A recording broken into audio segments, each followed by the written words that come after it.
Hello ladies and geeks, welcome to another exciting episode of GettingToGeek, and our video topic for today is the Xbox One and its recent updates.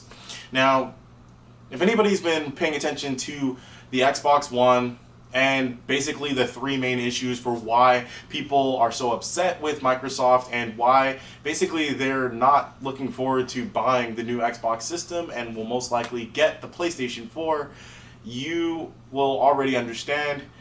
But I'm going to go ahead and talk about the three issues and then talk about the two recent updates or fixes that the system has made or Microsoft has made on the behalf of the system.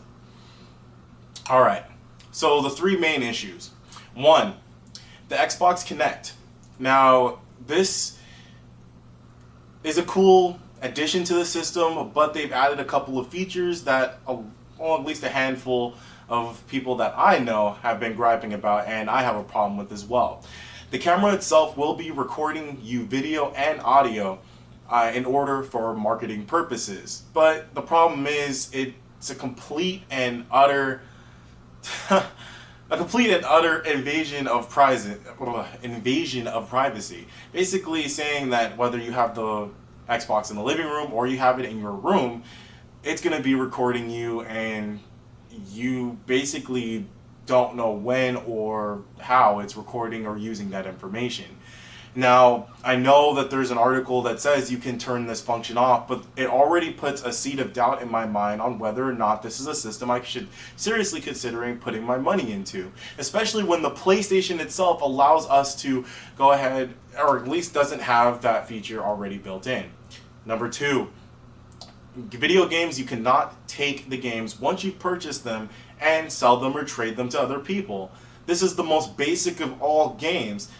Any game, if you buy something and you get tired of it, you should be free to do whatever you choose and desire to do with it. When I want to take a 360 game, or when I want to take my 64 game and play it, I take it, slam it into my console, and I play it as much as I want. And then when I get bored of that game or decide it's completely worthless, I take it and say, hey, this is one of the coolest games I've ever played. You want to buy it off me? Yay, I have money for another game that I actually want to play. It's something like that.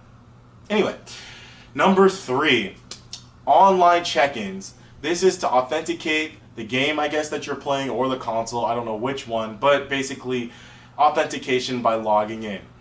Now, basically, you have to log in every hour if you're playing games offline, or you have to log in every 24 hours if the system's off or you're not using it. Now, this is a huge issue for anybody that wants to take their console with them somewhere and they don't know whether they're going to have stable internet wherever they're going. Basically rendering the system completely useless if you cannot log in and register.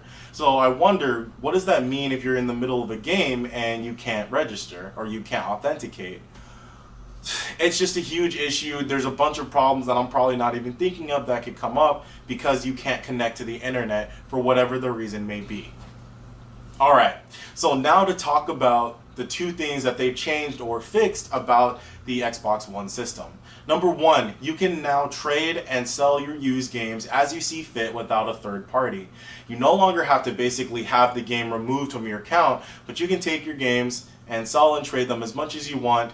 Basically, it's going to be what I believe is a system update. As soon as you get your system, you just log online and get the update. It will no longer require you to basically download the game once and now you can't give it to anybody or trade it, sell it, gift it, whatever you decide to do with that game. It's yours to decide what you want to do with it, like it always should be. Number two, now you no longer have to worry about registering your system online or authenticating your system every hour or every 24 hours if you're not doing anything. Now, this is great for anybody that might be taking their system, who knows, on a boat, which was one of the issues that was mentioned during one of the E3 broadcasts. It's funny. A person from Microsoft, I don't know who he is, he had gray hair. I was watching, I guess, the Spikes version of the E3 conference, and they were interviewing a bunch of people, but there was one specific guy, and maybe you guys know who it is. I didn't take very good notes, but this person basically said, okay, if you can't connect your system to the internet for whatever the reason is, then basically we have the best solution for you. You should just get an Xbox 360. Now, what kind of sense does that make? In my opinion, that was the most irresponsible, stupid, what's the good word for it?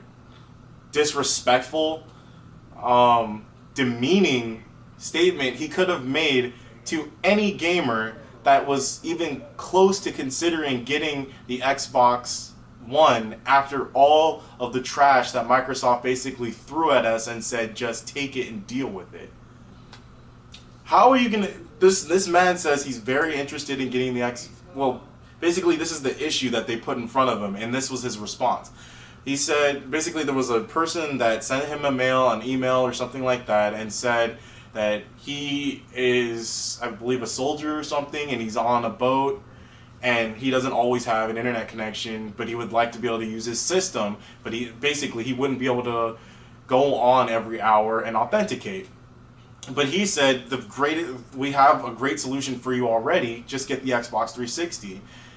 Why would we be paying attention to E3 and the next generation of consoles if we weren't considering playing true HD 1080p 60 frames per second with our new system? Why would we want and agree to having this kind of authentication if it's going to restrict our gameplay? Why would you insult the intelligence of a person that's coming to you and saying, I need you to fix this problem so I can play the new system, when they can easily say, okay, you're going to disrespect me and say this to me. Maybe I should just go get the PS4 that doesn't require me to do anything that you're telling me I have to do. That's just my thoughts on it. And I'm going to leave it at that. But basically, like I said, very disrespectful. I don't know if the person... I don't know who he is. I believe he's pretty high up on Xbox or whatever. But I don't even know if he even apologized to all the gamers he basically disrespected by saying, in an E3 conference, we have the greatest solution for you, or we have a good solution for you, get the Xbox 360. We've been playing that for 7 years. It's old. Everybody's looking for next gen. I can't believe I have to explain that to you. So... I'm just wondering now, what do you guys think? Are you guys really considering getting the new system, the new Xbox? Are the two issues that they fixed, are you considering getting the new Xbox because now it's okay because you can take your games and sell them and trade them as you see fit? You don't have to worry about having an internet connection. Are those two good enough reasons for you to get the new Xbox, even though it's $100 more than the PlayStation 4? Leave it down in the comments. I really want to hear what you guys have to say, what you guys think. I would like to make more videos on these topics about the Xbox, about the PlayStation 4, what games you're looking forward to. Please leave them down in the comments. I'll probably make a top 5 for the games that I'm really interested in for next generation. But basically, until next time, I will leave you guys with, this thought. Basically, for me, I'm still considering getting the PlayStation 4 because they got it right the first time. I don't know if they decided to listen to the customers first and see what they like doing, the trends that they follow, like going to GameStop and buying games at a discounted price. I understand that developers miss out on some of the revenue because a lot of people decide that they're going to buy used games. But they could have went about this in a different way. Charge $1 or $2 when you go to GameStop to get these games removed, or charge $1 or $2 to the account to remove the game from the account, and then the person can take the receipt or the code, whatever you get, hand it to GameStop, and that gives them a couple of dollars for the game being traded off from one person to the next. Something like that would have been a lot more preferable than saying, no, you know what, the game is our intellectual property, so basically if you want to sell your game, you can only do it to these specific locations. Honestly, since Microsoft decided to do this, it really puts seeds of doubt in my mind, especially with the camera that's going to be able to record audio and video. Even though you can turn it off, it makes me wonder, when can somebody just flip the switch and turn it back on? Will Microsoft, after a lot of people have bought the console, turn these features back on that they said that they're turning off? You know, those are at least the questions that are running through my mind, but I would like to know what you guys think. And this whole social media thing, or this whole being able to have an entire media console, does that worry you, anybody else? Because to me, it makes me think, well, since it's coming with the Kinect on top of it, and they're planning on recording video and audio, wouldn't that mean that anything that comes through my Xbox, which means TV, so on and so forth, whatever I'm watching, whatever commercials I'm watching, it's going to be watching to me to see how I respond to those things so that it can market to me better. So basically, it's going to be shoving more commercials in my face, just like the Xbox 360's dashboard.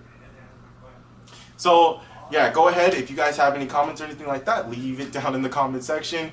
Sorry, I kind of went on a rant there, but if you did like my video, please give me that thumbs up. It really helps me out. It lets me know I'm doing the right thing and you guys are enjoying my content and I can put out more. And until next time, I will see you ladies and geeks later.